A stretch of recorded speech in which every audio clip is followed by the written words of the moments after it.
ketiga akan mempresentasikan sistem marketplace yang telah kami buat. Di dalamnya ada use case diagram, deskripsi naratif, class diagram, activity diagram, sequence diagram, dan prototype-nya. Agar tidak membuang waktu lama-lama, kita langsung saja ke penjelasannya akan dijelaskan satu persatu oleh rekan-rekan saya. Baik, saya akan menjelaskan use case diagram serta naratifnya. Untuk sistem marketplace ini, di sistem ini ada 3 aktor utama, ada pelanggan yang berbelanja dan check out, lalu ada penjual yang mengelola produk dan pesanan, serta admin yang mengelola akun pengguna dan laporan transaksi.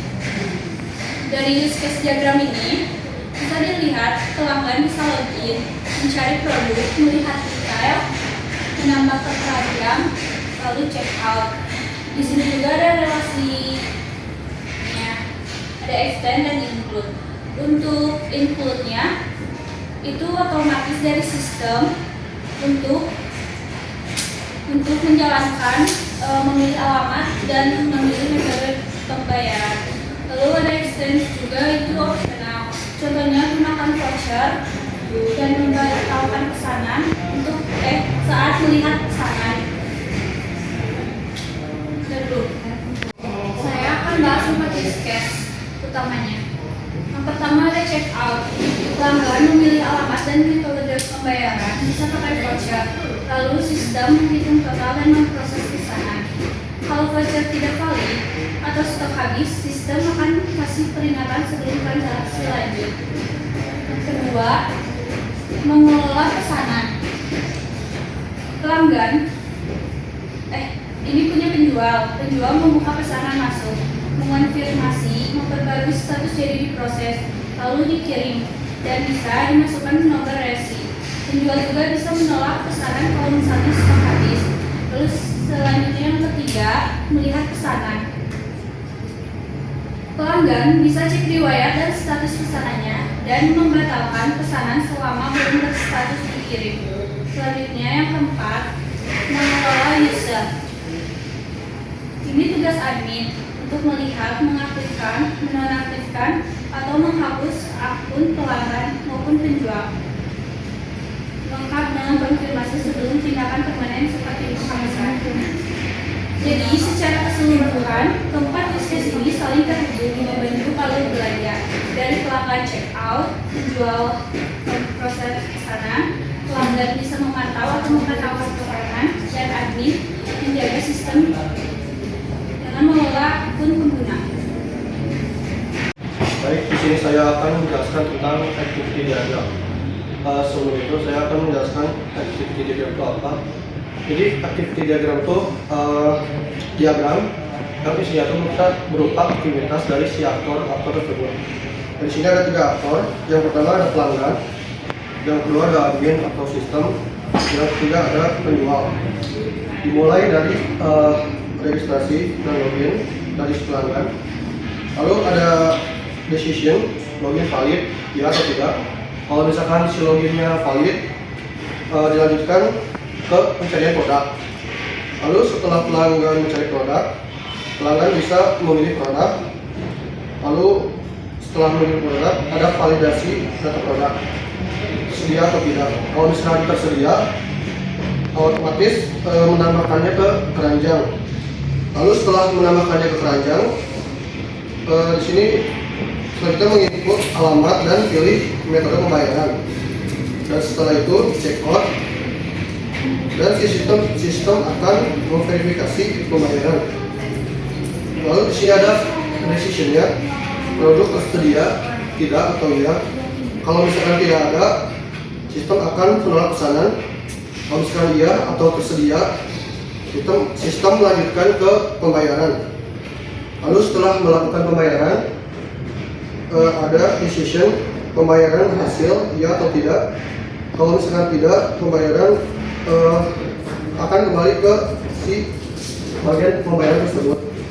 Lalu kalau misalkan pembayaran berhasil, sistem akan menerima data transaksi lalu mengirimkannya ke penjual.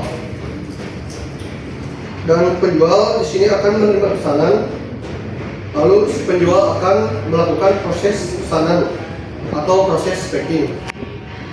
Lalu setelah packing, si penjual akan mengirim ke sistem pemberitahuan proses pengiriman. Lalu selanjutnya penjual akan mengirim barang. Lalu sini ada decision pengiriman, ya atau tidak, berhasil atau tidak. Kalau misalkan berhasil, si penjual akan mengirim barang. Kalau tidak berhasil, akan update status pengiriman. Setelah itu si pelanggan tinggal menunggu pesanan.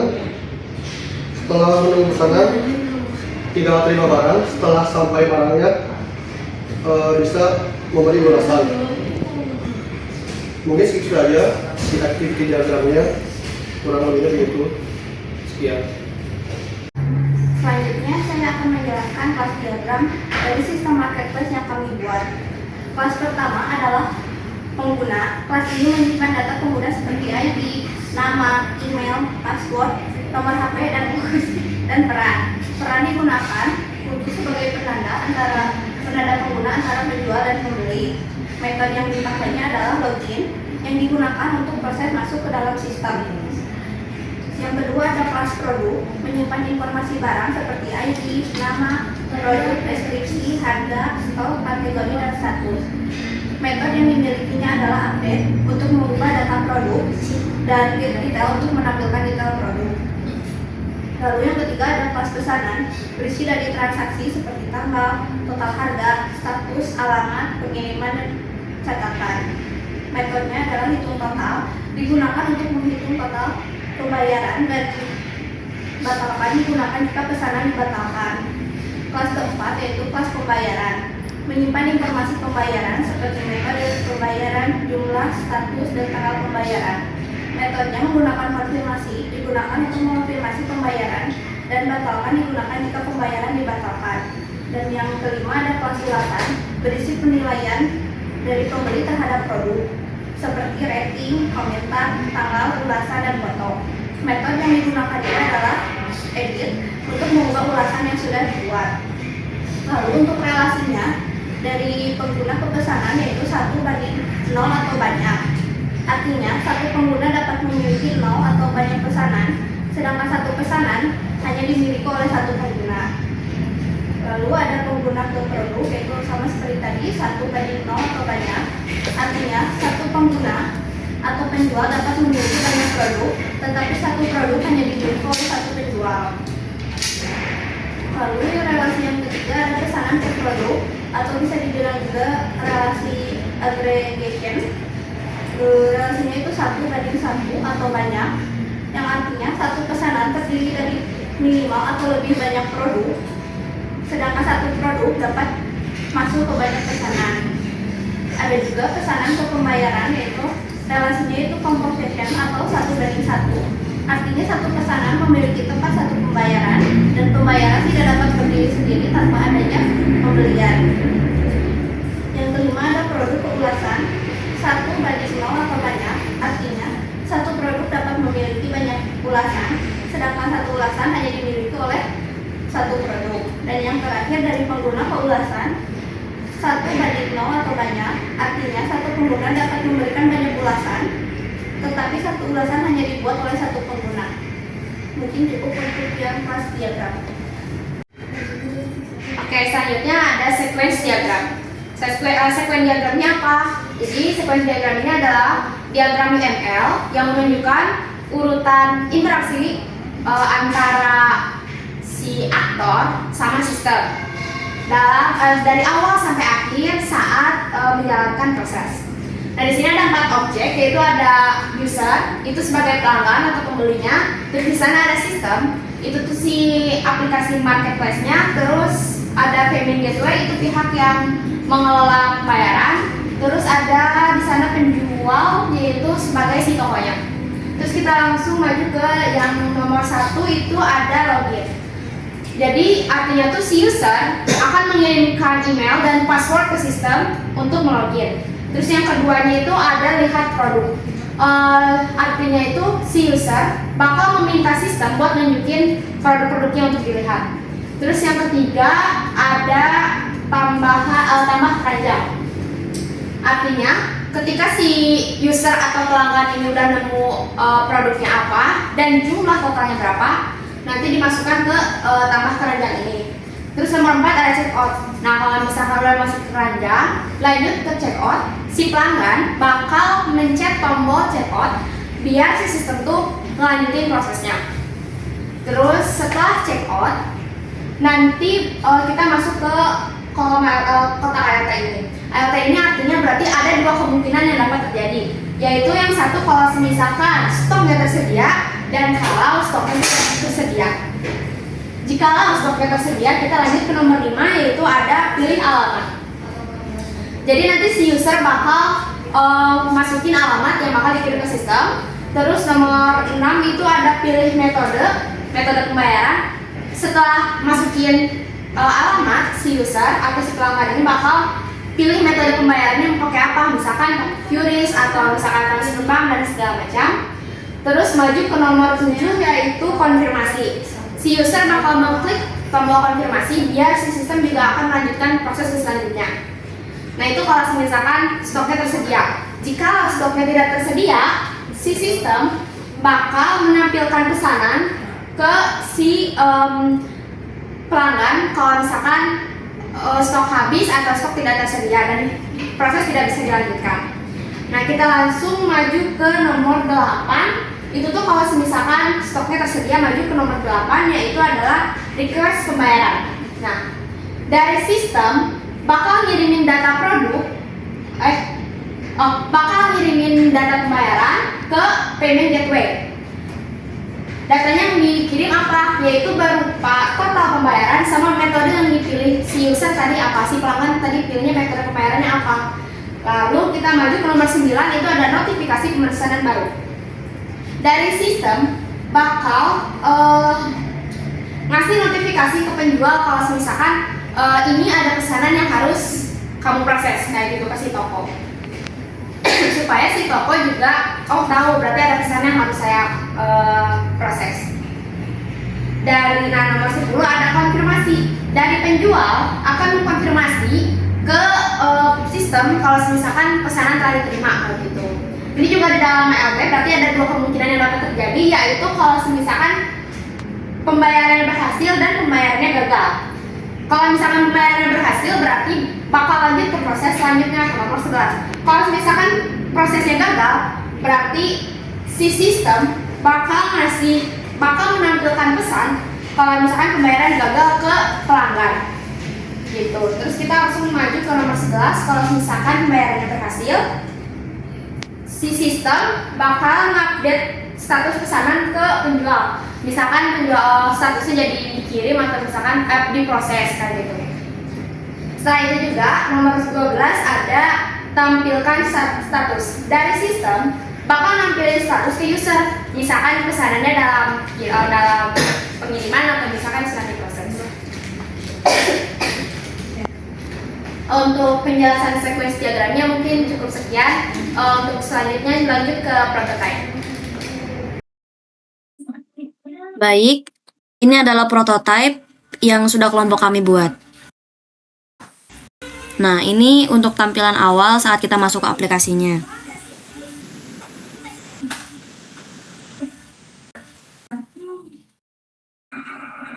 Ini adalah tampilan kalau misalkan kita udah berhasil masuk ke aplikasinya. Di sini ada pencarian, ada kategori barang atau tempat atau makanan. Ini kita kategorikan supaya lebih mudah mencarinya. Lalu kalau misalkan kita pencet di sini, dia akan masuk ke bagian atau tampilan yang seperti ini untuk mencari produk apa sih atau apa sih yang sedang kita cari gitu. Ini kita back. Lalu di bagian paling bawah, di sini ada icon-icon di mana di sini pengguna, di sini tempat untuk melihat barang yang sudah kita pesan. Kalau misalkan pengguna akunnya ini bukan akun toko. Ini untuk melihat keranjang, ini untuk notifikasi, dan ini home. Nah, ini bentukan home begitu. Lalu kalau misalkan kita pencet di sini package, dia bakal masuk ke bagian favorit seperti yang sudah tadi saya sampaikan atau jelaskan. Ini favorit dimana kayak barang-barang yang jadi favorit si pengguna, dan ini keranjang. Kalau misalkan kita pencet di sini, kita mau check out nih gitu kan. Ini udah kita atur supaya lebih mudah. Nah, kalau misalkan kita pencet buat pesanan di sini, dia akan masuk ke bagian pesanan berhasil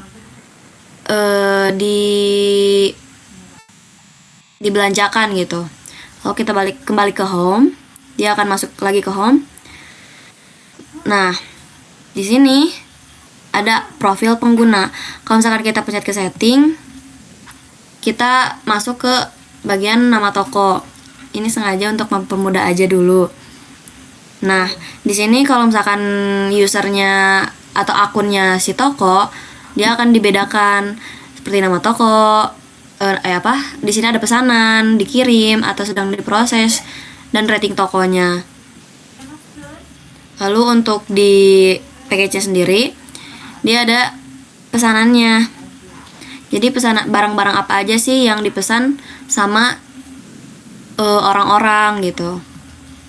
Nah, kalau misalkan di sini kita pencet terima pesanan, dia akan masuk ke bagian pesanan diproses begitu.